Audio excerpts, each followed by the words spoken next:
Salam kanal izləyiciləri, mən Günel müəllimə. Bugün sizlərlə 2025-in buraxılış imtahanının sualını uşaqlara üçün izah verəcəyik, hansı ki artıq buraxılışa çox az bir vaxt qalıb şagirdlərimizə dəstək məqsədindən. Baxın, başlayaq birinci sualdan. Uşaqlar, birinci sualda görürsünüz ki, yazıb 5-6y kubu. Biz bunun 5-6y kubunu saxlasaq olduğu kimi, digər tərəfdə toplananların yerini dəyişəndə cəm dəyişmir, yerini dəyişsək. Nə verəcək bizə? Kvadratlar fərqi verəcəkmi? Verəcək. Burada da nə alınır doğru cavab? 25 çıxılsın 36 y üstü 6. Hansı variantda var? A variantında var. Bu asan oldu, düzdürmü? Keçirik ikinci suala. İkinci sualda deyir ki, mərkəzi O nöqtəsində olan çevrənin hansı ki AB vətəri var. Uşaqlar, biz hər birimiz bilirik ki, bax deyir ki, AB vətəri AC diametrinin yarısıdır. Bura 2 yerdir, burada erdir. Biz hər birimiz bilirik ki, diametrə söykənən daxilə çəkilmiş bucaq 90 dərəcədir. Mənim bu necə olur desən, baxın bu diametr, bu da diametrə söykənən daxilə çəkilmiş bucaq. Nə qədər verəcək bizə? 90 dərəcə. Ona görə siz bax bu şəkildə C ilə B-ni birləşdirəndə bura 90 dərəcə alınacaq. Uşaqlar, nə zaman düz bucaqlı üç bucaqda biz hipotenuzla katedi yarı bə yarı götürürdük? O 30-90-63 bucağında. Deməli, 30 dərəcəli bucaq qarşısına duran katet hipotenuzun yarısıdır. O zaman bura R olur. 60 dərəcəli bucaq qarşısına duran katet isə digər katedin kök adlı 3 mislidir. Hər bir şeyi tapdıq. Nəyi soruşur? B, A, onu. B, A, o bucağı 60 dərəcə. Doğru cavab C variantı. Yenə də deyirəm, xassəni bilmək lazımdır. Davam edirik nəyə? Davam edirik üçüncü suala. Üçüncü sualda bərabərsizlikdir. İlk görüşdən deyəcəksiniz, müəllim, bunu ortaq məxrəc. Bəli, ortaq məxrəc 10'dur. Hər bir hissəni 10'a vuracaqsınız. Ondan 2 getdi, 5 qaldı. 5-2'nin 10x kvadratı üstə gəl 5x. Ondan 5 getdi, 2 qaldı. Böyükdür 6x. Ondan 10 getdi, 9. İndi keçirdirəm hər birini bir tərəfə. 10x kvadratı minus x. Bunları attım bu tərəfə. Çıx 9. Böyükdür 0'dan. Gəlin bunun vuruqlarını tapaq. Deməli, bunun vuruqları nədir? Əslində, baxın, bu hasili elə bil mənfi 90, cəmi mənfi 1 olan ədədləri axtarırıq. Yaxşı, bunu belə açıq tərzdə yazım ki, şagirdlərimizin hamısı rahat başa düşsün. Bunu necə yaza bilərik? 10x-in kvadratı, deməli, hasili mənfi 90, cəmi mənfi 1 olan ədəd axtarırıqsa, bu mənfi 10 ilə müsbət 9 edərmi? Edər məncə. Minus 9, böyükdür 0'dan. Buradan 10x'i çıxardınız.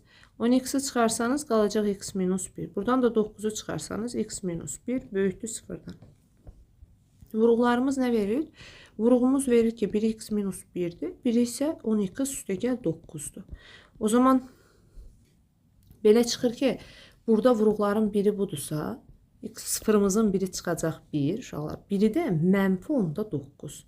İnterval üsulunun hər biriniz bilirsiniz. Böyük ehtimal ki, artıq imtahana qısa vaxt qalıb. Bu vaxtda bitirmişsiniz artıq birinci hissə mövzuların böyük ehtimal. Deməli, uşaqlar, burada müsbət, mənfi müsbətdir. Böyük sıfırı soruşur. Mənfi sonsuzluqdan mənfi 10'da 9 olacaq və birləşir birdən müsbət sonsuzluğa. Gəlin görək testdə hansı variantda var. Əslində burada mənfi 0 10'da 9 düşmüyor. İndi bu çapda ola bilər. Yazarkən səhv düşüb. Amma cavab budur. Keçirik dördüncü suala. Dördüncü sualda çətinlik çəkən şagirdlərimiz üçün diaqramda bir sinifin dərsdə iştirak edən və iştirak etməyən şagirdlər haqqında məlumat verilmişdir. Sinifin siyahısından təsadüfən seçilmiş 2 şagirddən birinin dərsdə iştirak edən oğlan, digərinin isə dərsdə iştirak etməyən qız şagird olması. Baxın, sinifdə toplamda neçə şagird var? 3 burada, 27 də burada. 30 dənə şagird var sinifdə. Siz neçə şagird seçirsiniz? 2. Kombinizonla seçəcəksiniz. 30 dənədən ikisini seçirsiniz. Və deyir ki, dərsdə, indi baxın, o şagirdlərin necə deyir? Sinifin siyahısına təsadüfən seçilmiş 2 şagirddən birinin dərsdə iştirak edən oğlan. Baxın, iştirak edənlər bu nöqtələrlə verilib. Oğlanın neçə nəfər iştirak edir? 15 nəfəri. Deməli, siz bir dənəsini 15-dən 1 içərisindən seçəsiniz. Digərin isə iştirak etməyən qız. İştirak etməyən qız.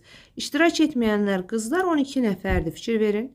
12 nəfərdən birini seçəcəksiniz. O zaman cavabımız nə olacaq? Bura 15, bu da 12. 30'dan 2'nin kombinizonu hesablayaq.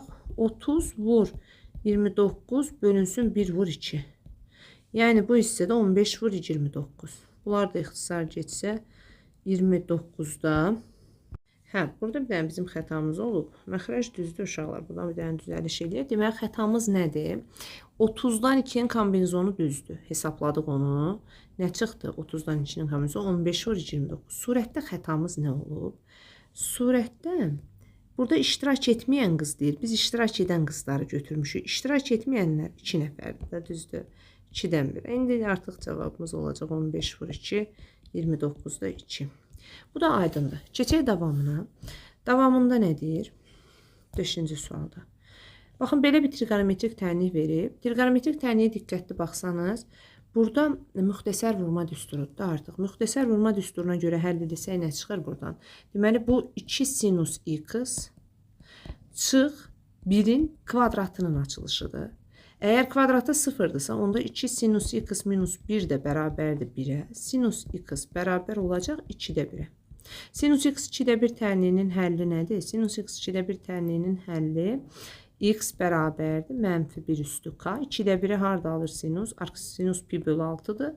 Plus pi k. Harada var? Baxaq görək bu cavab. A variantında var. Yəni sadəcə fərqin kvadratına görə açılışdır. Bu da sadə bir testdir. 19,4 deyir, hansı iki ardıcıl ədəd arasında yerləşir? Uşaqlar, 19,4-dən 5 çıxa bilməz. Çünki 25-dən 5 çıxır. 16-dan da böyük ədəd çıxmalıdır. Çünki bu 19-dur. Deməli, bu ədəd 4 ilə 5 arasında yerləşən bir ədəddir. Çünki baxın, 16-dan 4 çıxır. 25-dən də 5 çıxır. Bu ədəd də bunların arasında bir yerdə yerləşir. O zaman deməli, bundan 4 ilə 5 arasında yerləşən bir ədəddir. Doğru cavab B variantı. Uşaqlar, 7-ci məsələ müstəvi məsələsi olsa da 7-ci məsələyə bir diqqətli baxsanız, görərsiniz ki, çox sadədir. Çünki 30, 90, 63 bucağıdır. Baxın, burada MK-mız bizim 6-dır. NY-miz 2-dir. Və MY-mizi soruşur cavabda. 30 dərəcəli bucaq qarşısında duran katet hipotenuzun yarısıdır. Deməli, bura 3-dür. Və burada fikir verin uşaqlar, bu 3 bucaq düz bucaqlı 3 bucaq deyilmi? Hipotenuz bərabərdir. Kökün altında katetlərin kvadratları cəmi. 3-ün kvadratı plus 2-nin kvadratı. Bu da eləyəcək 9 plus 4. Kök altında 13. Sualımızın cavabı eləyəcək C variantı. Davam. 2 ədədin cəmi 137, fərqi isə 19 olarsa, baxın, 2 dənə ədəddir, cəmləri 137-dir. Fərqi isə 19-dur. A minus B isə 19-dur. O zaman bunları toplasam tərəf-tərəfə 2A bərabərdir. Deməli, 6, 156. 156-nı da 2-yə böləndə A-mız neçə çıxır? 78. Biri 78-dir, digəri isə ondan kiçikdir. Bu ədədlərin böyüyünü soruşduğu üçün bu 78-dir. Kürə məsələsi, kürənin hər zaman deyirik, ən çox düşən buraxılışı həcmidir. Bir də kürənin səthinin sahəsi, yəni sferan səthi. Kürənin 3/4 Pier kubu kürənin həcmidir. Deyir, kürənin radiusu 3 cm olarsa, gətirin elin yerinə 3 yazın. Elin yerinə 3 yazsanız olacaq 3/4 pi 3-ün kubu. Düzdürmü? 27 ilə 3 getdi. Burada 9 qaldı. Testin cavabı eləyəcək 36 pi. Cavab D variantı. Tənasübə gəldik. Tənasüb çox bəsit bir tənasübdür, görünür artıq. Deməli, bu tənasübdə nə edə bilərik? 9-da 7 ilə 9,3 tənasübün hansı ki, kənar hədləri, orta hədlər isə 3/1 vur x-dır. Orta hədlərin hasili bərabərdir kənar hədlərin hasilinə. Və fikir verin, 9/3 ilə 3/1 ixtisar gedirmi? Gedir. Bura 3 qalır. X da bərabərdir 9-da 7-ni vurursunuz 3-ə. 3 ilə də bu getdi. 3. Testin doğru cavabı olacaq Y bəndi. Davam edirik. Növbəti 11-ci sual. AN bərabərdir 3n çıx 1 ifadəsi verilib. Deyir, 5-ci həddini tapın. 5-ci həddini necə tapa bilərsiniz? Baxın, 5-ci həddini tapmaq üçün n-in yerinə sadəcə 5 qiymətini yazmalısınız. Bu da eləyəcək 15 çıx 1, 14. Cavab B variantı. Davam edirəm. 12-ci suala baxıram. Deyir ki, vektorları verilib, skalyar hasil istəyir. Skalyar hasili necə hesablaya bilərsiniz? Uyğun koordinatların A vektoru vur B vektoru bərabərdir. Bunun apsisi ilə bunun apsisini bir-birinə vururam. Üstəcə -3 vururam 2-yə. 20 çıx 6 bərabər 14. Hansı variant? B variantı doğru cavab olacaq. Qoşma kompleks ədədlər. Yoldaşlar, qoşma kompleks ədəd əslində kompleks ədədin ən sadə sualıdır deyərdim ki, çünki A plus B-yi kompleks ədədinin qoşması A minus B-dir. Amma uşaqlar, bunu unutmayın ki, qoşma kompleks ədəddə yalnız xəyali hissəçisinə dəyişir. Yəni sən 4 minus 2-yi yazdın mı, 4 plus 2 olacaq. Xəyali hissə dəyişəcək. Harada var 4 plus 2? Cavab D variantında var. Gəldik loqaritma sualına. Loqaritma sualında yəqin ki, hər birimizin ağlına gəlir ki, loqaritm 10 əsaslandı ilk öncə. Bunu yazım 10 üstü 5-də 2. Bunu yazım üstə gəl, loqaritma 10 üstü 3-də 2. Bunu yazım üstə gəl, loqaritma 10 üstü 5-də 3. Və ən nəhayətində üstə gəl, loqaritm 10 üstü 3-də 1. Və biz bilirik ki, loqaritmada qüvvətlər önə keçmə qabiliyyətinə malikdir. Burada 5-də 2-ni keçirdirəm. Qalır LC10. 5-də 3-ü keçirdirəm. 3-də 2-ni keçirdirəm. Hamısında qüvvətləri önə keçirdirəm qısası. 5-də 3-ü də keçirdim önə. Üstə gəl. 3-də 1 LC10. Baxın. 5-də 2 LC10. 5-də 3 LC10. Eləyərmi 5-də 5 LC10? Yəni 1. LC10. Loqaritma 10 əsasdan 10. 3'də 1 LC10, 3'də 2. Bu da eləyəcək 1 LC10. LC10'lar da 1 verdiyi üçün 1 plus 1, 2 edər. Doğru cavab. Gəldik prizma. Prizma məsələsində necə edərsiniz? Prizmanın oturacağının perimetrini istəyir. Gəlin prizmanın yan səthi düsturun yadımıza salaq. Prizmanın S yan səthi bərabərdir. Bu neçə bucaqlı prizma olur olsun. İstəyir 4 bucaqlı prizma, istəyir 3 bucaqlı prizma, fərq eləmir. Prizmanın oturacağının perimetrini, P oturacağı, vuranda onun hündürlüyünə, hündürlüyü 6'dır. P oturacaq vur H bizə prizmanın yan səthinin sahəsini verir. Və burada prizmanın yan səthinin sahəsi 72'dir. Hündürlükdə 6'dır. Oturacağın perimetrini istəyir. Nə etməlisiniz? 72'ni 6'ya bölməlisiniz. Cavab eləyəcək 12. Davam. Növbəti sualda görürsünüz ki, müxtəsər vurma düsturu var. 49 ilə 29'u bir qruplaşdırın. 49 çıx 29, 49 plus 29 yaza bilərsiniz. Üstə gəl. 46 çıx 26, 46 plus 26 yaza bilərsiniz. Və aşağıda da 600. Gəlin indi hesablayaq. Hesablasaq görərik ki, burada nə alınır? Deməli, alınır ki, 49'dan 29 çıxanda 20, 49'un üstü 29 yəni 60, 18, 78. Düz hesablayıram 20, o da 60, o da 12, 72. Bölünsün 600. Şunlar buradan 20'ni çıxartdıq mötərəzi önünə. Qaldı 78, üstə gəl 72. Və burada fikir verin nə? Məxrəcdə 600 var. İxtisar gedəcəkmi bunlar? 30 qalacaq. 78'in üstü 72, 140, 150. 150'ni də 30'a böləndə nə qədər qalır? Testin cavabı 5.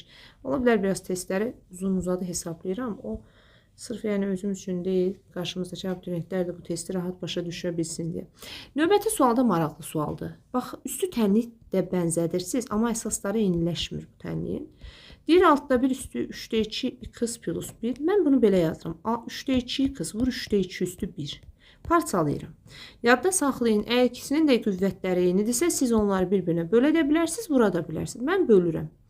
Baxın, 6'da 1'i 3'də 2'yə bölürəm və qüvvətini x yazıram. Bərabər 3'də 2. Şöyle bunu buna böldükdə 6'nı 2'yə vurub 4'də 1 eləyir. Fikir verin, 6 ilə 2'ni vurdum 12. 12'də 3'ü də 1'ə vurdum 3. 12'də 3 də nə deməkdir? 4'də 1. Əgər 4'də 1 üstü x 3'də 2'dirsə, sizdən 4 üstü x'i soruşur. Tərsini tapın bunun. 4 üstü x da bərabərdir 2'də 3'ə. Yəni sualın cavabı 1,5 edər. Keçirik 18-ci suala.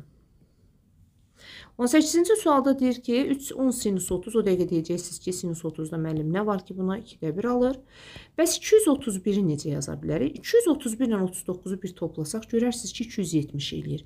Onda bu 231'in yerinə yazın, 270 çıx 39. Adı dəyişəcək, kosinus olacaq, rüb hara düşəcək? 270 çıx alfa neçənci rübdədir? 3-cü.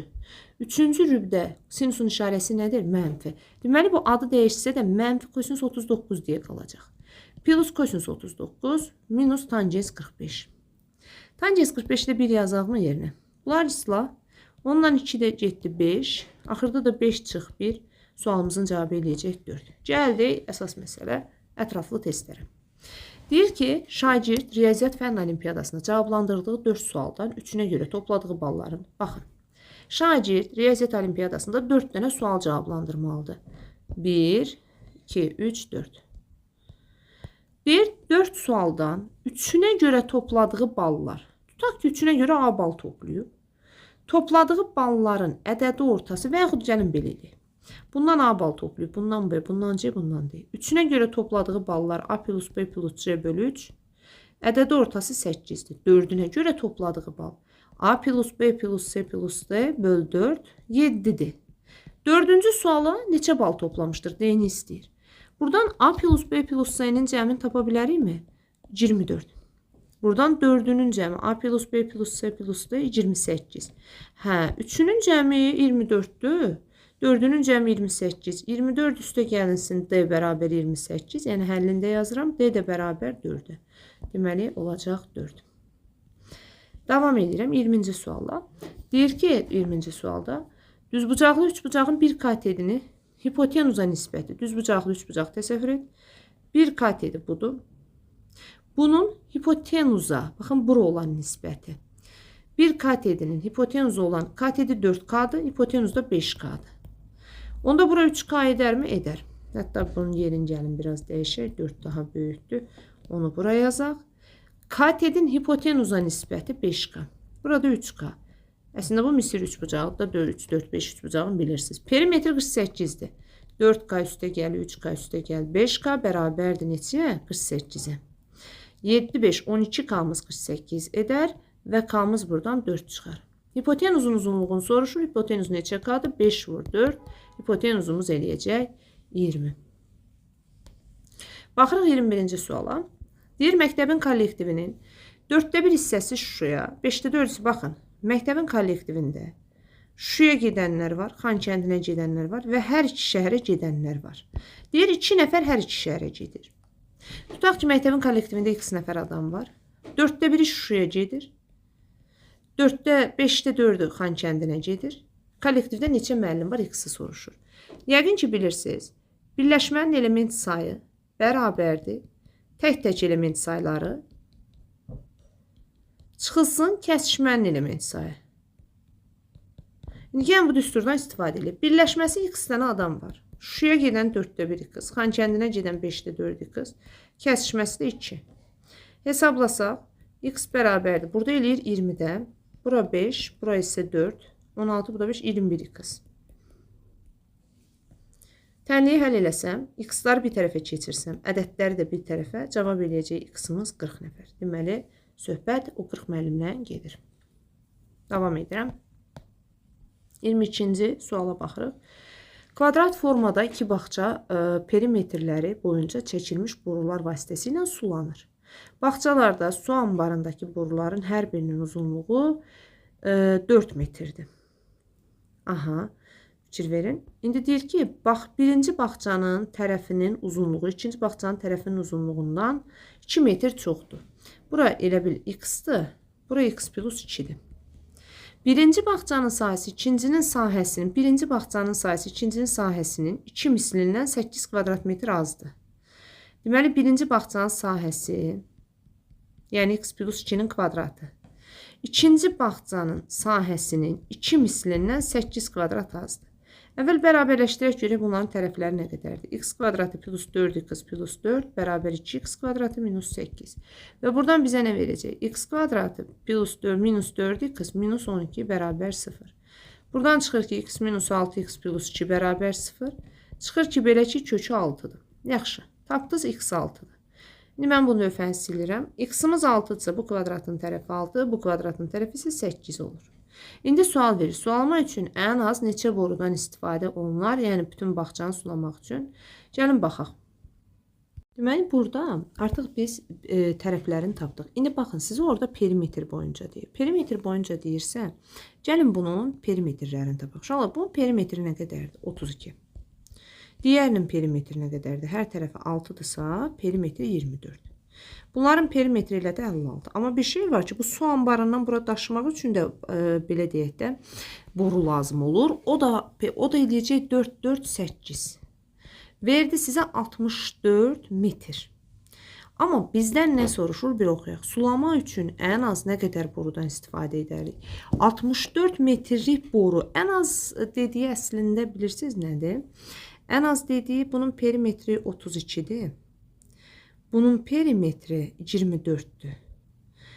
32 ilə 24'ü bu ən az deyirsə bir dəfə baxın bu ətrafına çəkir. İkinci dəfə getməyi planında tutmur. Ən az dediyi üçün odur. Amma biz cavabı 64 götürə bilmərik. Boru sayı istəyir bizdən. Borunun da biri neçə metrdir yazı burada 4 metr. 64 metr boru gedir metrə ilə. Sayla 64'ü 4 metrə böləndə 16 dənə boru eləyər. Sayca fikrimcə bu belə olmalıdır. Keçirik 23'ə. 23'də belə bir trapesiya verib uşaqlar. Trapesiyada AB 6'dır. Tamam, burada onda 6'dır. Paralelogramdır çünki bu içərisindəki, düzdürmü? Trapesiya romb və romb. Bunda burada 6'dır, burada 6'dır. CD 8'dir. İndi baxın, rombdursa bunlar bərabərdir. Həmçinin bura bettadırsa burada betta və bura alfadırsa burada alfadır. Bunu bildik. Baxaq davamına. Deyir düz bu. Burada başqa bir şərt də deyir. Bir dəqiqə. Düz bucaqlı 3 bucağa ayrılıb. Onda bura 90'dır. Bura 90'dırsa onda burada 10'dur. Nə soruşur? Perimetr ABCD'nin. Bir tərəfi 6, bir tərəfi 8. Yuxarı 6, aşağı 16. 12 o da 24, 36 eləyər perimetrimizin cavabı. Keçdi 24-cü suala. Uşaqlar 24'də turist məsələsidir. Deyir ki, turistlər qayıqla iki məntəqə arasında məsafə gediblər. A-dan B-yə tutaq ki, axın istiqamətinə gedib, axın istiqamətinə gediblər, axın əksinə qayıdıblar. Qayığın sürəti V qayıq, mən hər zaman deyirəm ki, şagirdlərimə sürətləri yol V, ST ilə işarə eləyin, o zaman daha təsəlli eləyərsiniz. Birlikdə 4 saat vaxt sərf etdilər. Çayın axma sürəti V çayı 3'dür. Aralarındakı məsafəni tapın. Tutaq ki, aralarındakı məsafə S-dir. Biz bu yolu, S yolu ümumi axın ilə getməyə sürətimiz 9 olacaq. Üstəcə və axına qarşı getməyə sürətimiz 3 olacaq. Buna bərabərdə 4 saat vaxt sərf etmişik. Bitdi. Çünki axına qarşı gedəndə sürətlər çıxılır. Axın əksi. Ümumilikdə bu işə ikisinə 4 saat vaxt sərf ediblər. Ortaq məxrəc 9, 3 burada, 1 bura. 4S bərabərdir 4-ə, 4'lər də gedər. S bərabərdir 9. Yolumuz 9. Keçirik nə sonuncu artıq məsələ oldu. Bəli, 25-ci sualdır. 25-ci sualda biraz diqqətli fikir versəniz, deyir ki, 4'də 1 vurulsun x plus 4'ün kvadratı üstəcəl üçün qrafikini sənə verib. Əslində burada nöqtələri göstərib. Jx funksiyası koordinat başlanğıcına nəzərən simmetrikdir. Uşaqlar, koordinat başlanğıcına nəzərən simmetrik funksiyanı almaq istəyirsinizsə, indi deyirəm. Həndəsədən məlumdur ki, nöqtələri koordinat başlanğıcına nəzərən simmetrik götürdəndə onların x və y əksinə dəyişir. Dəyişində burada x-a da y-ə də əksinə dəyişin. Baxın, orada x-y, elə bir x-y nöqtəsi simmetrikdirsə mənfi x mənfi y-ə çevrilir. Çevirdiniz. Amma bir funksiya belə qala bilməz. Yazırsınız belə. Buradan mənfini çıxarsanız, x çıx 4'dür. Mənfinin də kvadratı müsbət verdiyindən belə bir görüntü ortaya çıxır. Hələ də bitmədi. Uşaqlar, bu mənfini də itirirəm. Mənfi itirəndə mənfi 4'də 1 hər tərəfin mənfiyə vururam da mənfini itirmək nəyə deyirəm? Baxın, sənin o aşağıda baxan jx funksiyan budur. İndi baxaq görək o harda kəsir. A-sı mənfidir. Deməli, təpə nöqtəsinin koordinatları x-da 4 vahid gedib, y-də 3 vahid aşağı düşüb. Simmetrikcə zaten bu olmalıdır. Sonra y oxunda kəsdiyi bu dö nöqtəsinin hökmən tapmalısan. Y oxunu kəsdiyi nöqtənin apsisi 0'dır. Bu funksiyada apsisi 0 verin. Mənfi 4'də 1 vur. 16 çıx 3. Mənfi 7. Burada D də mənfi 7'dir. İndi hər şey hazırdır artıq. Tapa bilərsiniz. Birinci AB məsafəsini tapın. AB bərabərdir kök altında. X2'dən bu məsafəni axtarırsınız. X2'dən X1'i çıxırsınız. 4 çıx mənfi 4'ün kvadratı. Üstəcəl Y2'dən Y1'i çıxırsınız. 3 çıx mənfi 3'ün kvadratı. Bu eləyəcək 4, 4, 8 kvadratı 64, 36. AB məsafəmiz 10'dur uşaqlar. İndi sizə nə lazımdır? CD məsafəsi. CD məsafəsi görüntü bəllidir artıq. C buradır. D də bax buradır. CD məsafəsi bərabərdir. 3 çıx -7 olacaq. 3-dən -7-ni də çıxanda bu da eləyəcək cavab 10. Deməli 10 bura, 10 da ora çıxdı, düzdürmü? Hesabı düz elədimsə bəli. 10 plus 10 doğru cavabımız 20. Bu da sonuncu sualımızdır uşaqlar. İzlədiyiniz üçün sağ olun.